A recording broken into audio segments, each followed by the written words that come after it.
नमस्कार प्यारे बच्चों, पुनः ऑनलाइन वीडियो में लेकर के हम रीतकाल, भक्ति काल के बाद रीतकाल पर को लेकर के हम उपस्थित हैं।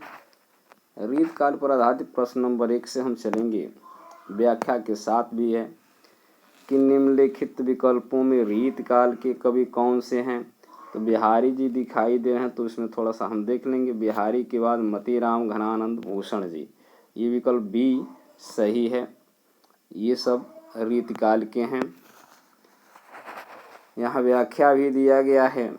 व्याख्या में दिया गया है कि बिहारी, मतीराम घनानंद भूषण, ऋषि बोध, आलम ठाकुर इत्यादि रीतकालीन कवि हैं। अन्य विकल्प सही नहीं है। प्रश्न नंबर 2 दे रहा है कि निम्नलिखित कवियों को उनके जीवन कालानुसार आरोही क्रम में व्यवस्थित कीजिए। तो विकल्प ए है केशव जी, सेनापति देव और पद्माकर। यहाँ पे व्याख्या भी दिया गया है। व्याख्या के अनुसार उपयुक्त कवियों का जीवन कालानुसार आरोही क्रम इस प्रकार है। केशव जी 1555, सेनापति 1558, 1600, देव जी 1673 और पद्माकर 1753। इसमें उपयुक्त सभी रीतकालीन कवि हैं। रीतकाल के प्रमुख कवि हैं। तो रीतकाल के प्रमुख कवि मतीराम जी हैं। विकल्प 4, प्रश्न नंबर 4 दिया है कि निम्नलिखित कवियों का जन्म काल के अनुसार क्रम निर्धारण कीजिए। तो यहाँ विकल्प है रहीम घनानंद, रसलीन ठाकुर। विकल्प बी सही है। इसकी व्याख्या को देख लें। व्याख्या दिया है कि उपर्युक्त कवियों का काल के अनुसार सही क्रम इस प्रकार है। कवि रहीम जी 1556, घनानंद 1689, रसलीन 1696 और ठाकुर जी 1766।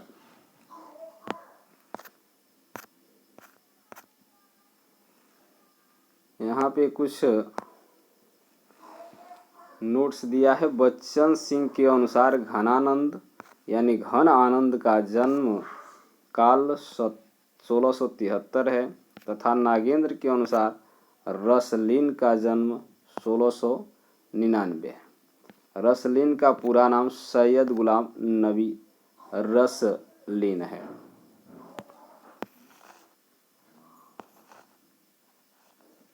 प्रश्न नंबर 5, निम्नलिखित कवियों के जीवन काल का सही आरोही क्रम है। तो विकल्प डी है बिहारी, भूषण, मतीराम, देव।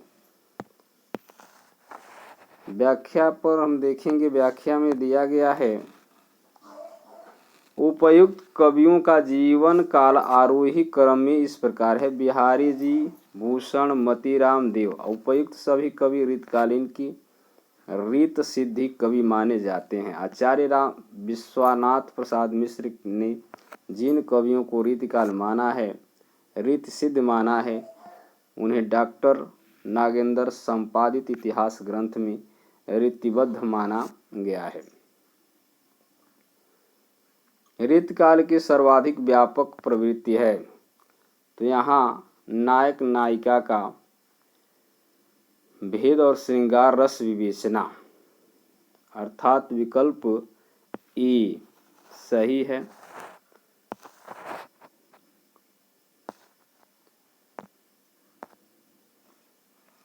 रीतकाल में रस विवेचना के संदर्भ में नायक नायिका भेद का विवेचन मतीराम, तोष, रसलीन प्रभृति अनेक कवियों ने किया है। इस काल की सर्वाधिक व्यापक प्रवृत्ति नायिका भेद और श्रृंगार रस विवेचना रही है। प्रश्न नंबर 7, रीतकालीन में किस रस की प्रधानता काव्य में रही है। तो श्रृंगार की प्रधानता रही है। प्रश्न नंबर 8, रीतकाल की विशेषताओं के संदर्भ में निम्न में से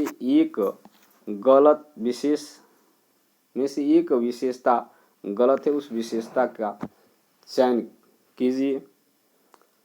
तो रीतकाल अलंकरण की प्रधानता है, ये सही है।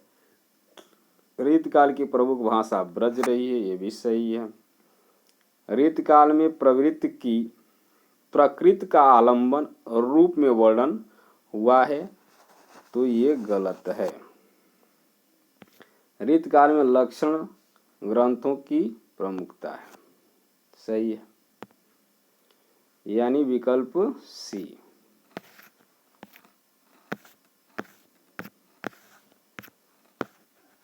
उस प्रश्न की व्याख्या यहाँ पे दिया गया है। रीतकाल में स्वतंत्र और आलंबन रूप में प्रकृति चित्रण बहुत कम हुआ। रीतकाल की अन्य विशेषताएं इस प्रकार हैं: लक्षण ग्रंथों का निर्माण, श्रृंगार चरित्र चित्रण, वीर और भक्ति काव्य, नीति काव्य, ब्रज भाषा का उत्कर्ष, अलंकारिता और विविध काव्य रूप हैं। रीतकालीन कवियों की काव्य भाषा क्या थी? तो रीतकालीन कवियों की काव्य भाषा ब्रज थी। रीतकालीन कवियों की काव्य भाषा के रूप में ब्रज के विकास में घनानंद, बिहारी, मतीराम, पद्माकर, देव, भिखारी दास का नाम उल्लेखनीय है। भिखारी दास ने यह मिथक तोड़ा कि ब्रज में रचना करने के लिए ब्रज में रहना अनिवार्य है।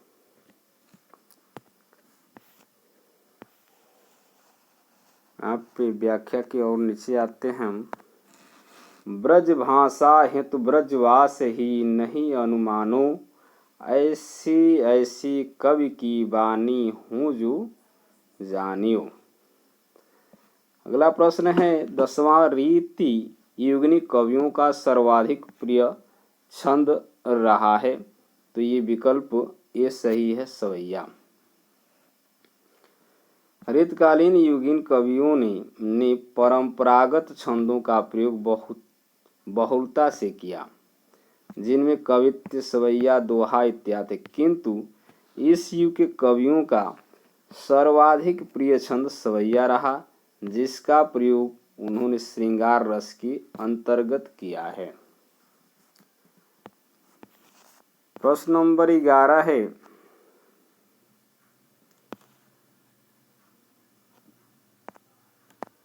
कि ब्रज भाषा में श्रृंगारी कवियों की परंपरा में इन्हें अंतिम प्रसिद्ध कवि समझना चाहिए।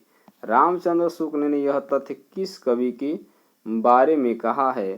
तो ये हैं द्विज देव। रामचंद्र शुक्ल अपने साहित्य ऐतिहासिक ग्रंथ हिंदी साहित्य का इतिहास में द्विजदेव यानी महाराज मान सिंह के संदर्भ में लिखते हैं। ब्रज के श्रृंगारी कवियों की परंपरा में इन्हें अंतिम प्रसिद्ध कवि समझना चाहिए।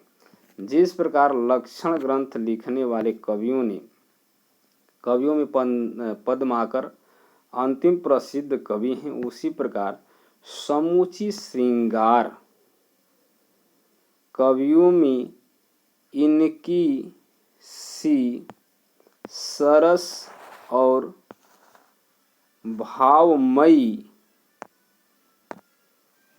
फुटकल श्रृंगारी कविता फिर दुर्लभ हो गई। द्विजदेव की 2 पुस्तकें शुक्ल जी ने बताई हैं, श्रृंगार बत्तीसी व श्रृंगार लतिका। प्रश्न नंबर 12 आचार्य रामचंद्र शुक्ल ने रीत काल का प्रवर्तक आचार्य किसे माना है? तो ये हैं विकल्प सी, चिंतामणि को।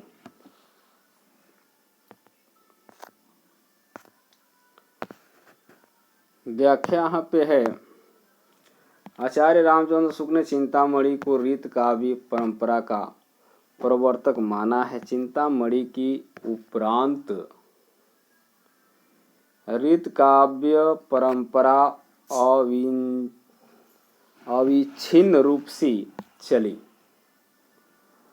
अन्य महत्वपूर्ण तथ्य डॉक्टर भागीरथी मिश्र आचार्य विश्वनाथ ने रीतकाल का प्रवर्तक आचार्य केशव दास को माना है। चिंतामणि ने रीति को काव्य का स्वभाव कहा है। देव ने रीति को काव्य का द्वार कहा है। प्रश्न नंबर 13। प्रश्न नंबर 13 में हिंदी रीति ग्रंथों की परंपरा चिंतामणि त्रिपाठी से चली, अतः रीतकाल का आरंभ उन्हीं से माना जाता है। यह कथन किसका है? तो ये कथन है विकल्प बी, रामचंद्र शुक्ल ने माना है।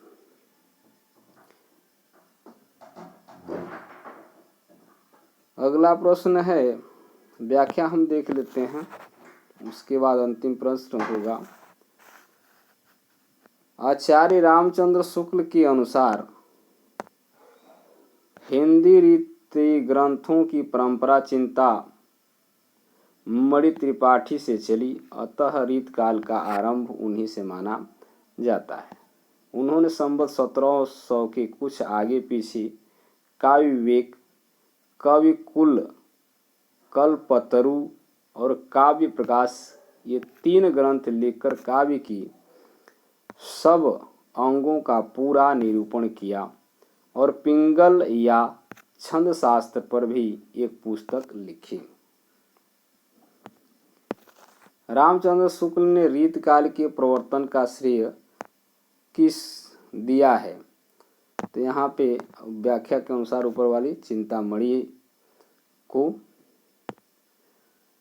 आगे कह रहा है कि रीतकाल का समय था तो 1700 से 1900, यानी विकल्प बी। यहाँ विकल्प बी सही है। व्याख्या को देख लेते हैं। व्याख्या के अनुसार आचार्य रामचंद्र शुक्ल ने रीतकाल की समावधि 2 वर्ष मानती हुई उसकी समय सीमा 1700 से 1920 अर्थात 1643 से 1843 ईस्वी ही माना है। डॉक्टर गणपति चंद्र गुप्त, डॉक्टर मोहन अवस्थी, डॉक्टर राम रतन भटनागर, डॉक्टर रामाशंकर शुक्ल रसाल, डॉक्टर राम खिलावन पांडे आदि रीत काल का आरंभ 1600 ईस्वी से मानते हैं। तो प्यारे बच्चों, आज का वीडियो यहीं समाप्त होता है। वीडियो को शेयर करें, चैनल को सब्सक्राइब करें और लाइक करें। धन्यवाद।